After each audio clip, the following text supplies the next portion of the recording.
Welcome to Ask Beck and Liz, where no topic is off limits. We want to answer your questions about business, life, and everything in between.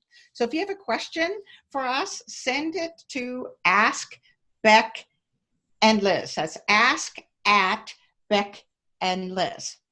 So, Elizabeth, today's question is in keeping with our conversation with Renee Israel and the Women in the Know segment. And it's about self-discipline. Mm-hmm. And the question is, where are we most and least disciplined? Yeah, that's a hard question because then you have to admit something. I So know I'm going to let you go it. first. You tell me your most and least. I knew you were going to do that. I just knew you were going to do that. So I'm a very disciplined person. I am very driven. And I'm definitely someone that says, here's where we're going and here's the process of getting there. And I will put in whatever effort is necessary to get to a particular outcome if it's business related. Mm-hmm. If it's business related, I'm a bulldog. I'm extremely tenacious and self-disciplined. I'll lose sleep. I will jump over hoops. I'll do whatever is necessary to be disciplined. So I'd say I'm most disciplined around the area of business. There's no doubt. If I have a project, it's going to get done. If I made a promise, you can see to it that it's going to be fulfilled. But when it comes to self-discipline, and this is me kind of being vulnerable there. Those of you that know me well know the secret about me, and those of you that don't know will now know my secret.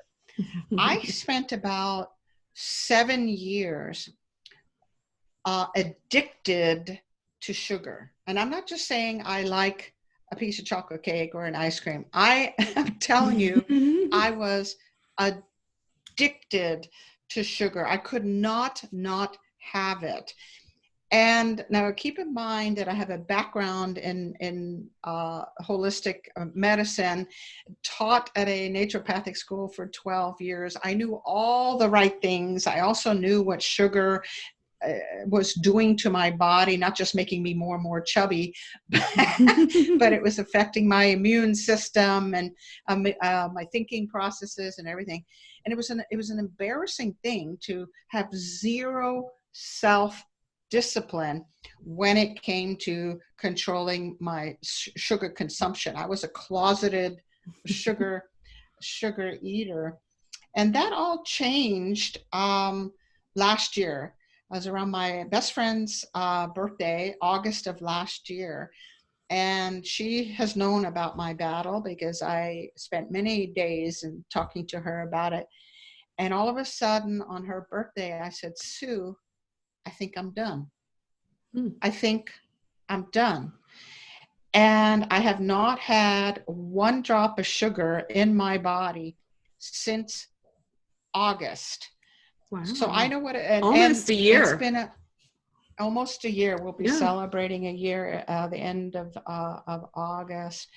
And it's changed my life, not from just a health perspective, but from a self-esteem perspective. There's nothing worse than saying, I want this outcome, whatever the outcome is, and then self-sabotaging and preventing yourself from doing it by not having that self-discipline.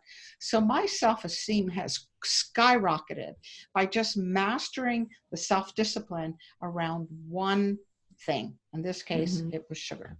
That's mine, Elizabeth. I'm sorry, I rambled on and didn't even give you a chance to say one word. No, well, I think it's a nice thing to share because I think we all have these things that we don't talk about in terms of that. Nobody wants to admit that kind of a flaw, and it is a huge achievement, and sugar, they say, is the devil for your health. It is. So many negative health things. So you're probably feeling so much better. So I'm proud of you. That's exciting. I think that's great. Thank you. Thank you. And I We should, hopefully this we should. inspires someone else. But tell me about yours, Elizabeth. What's your area of most discipline versus least discipline? Well, I think in the last few years, particularly, I have become most disciplined at not compromising what I believe in. I think I've always been fairly disciplined at that, but I think I've become more willing to say it out loud. And I think that that has been beneficial in some ways, and in some ways it's cost me some things. So, it's cost me some friendships, and I've talked about having to switch churches and that kind of thing, but I'm not willing to sacrifice what I believe in or who I believe in, period. And I think that translates into business and into my personal life. In terms of least disciplined, it's kind of funny because I think it's changed. Like we were talking about in the Women in the Know segment, I, danced for 30 years and I didn't eat carbs from January to May, and I ran like a maniac so that I could fit into this little tutu. And when that was over, that motivation was gone. So since then, I've been up and down, up and down, up and down weight-wise. I've been up and down with working out. I played tennis for a long time. That was helpful, but with knee and ankle injuries, so I tend to come and go a lot. And we were on the Whole30 last year, which was no sugar, not a lot of carbs, not a lot of anything. And I felt so great. And it's kind of frustrating to feel like this might be my most least disciplined area right now, because it was always my most disciplined, to the point where I was so hyper conscious of it. This is a dancer thing. I never got to the point of an eating disorder, but I was very close. I was watching an episode of Oprah, and they listed all of the qualities. Like, if you do these 10 things, you might have an eating disorder. And I had almost all of them. And so I recognized it in that moment. No. I stopped. Like, I would eat, and then I would go work out in my room to burn those calories off. Like, I knew exactly how many calories I ate every day. I know exactly how much I'd worked out so that I could, have a net zero for the day. It was not a healthy place to live.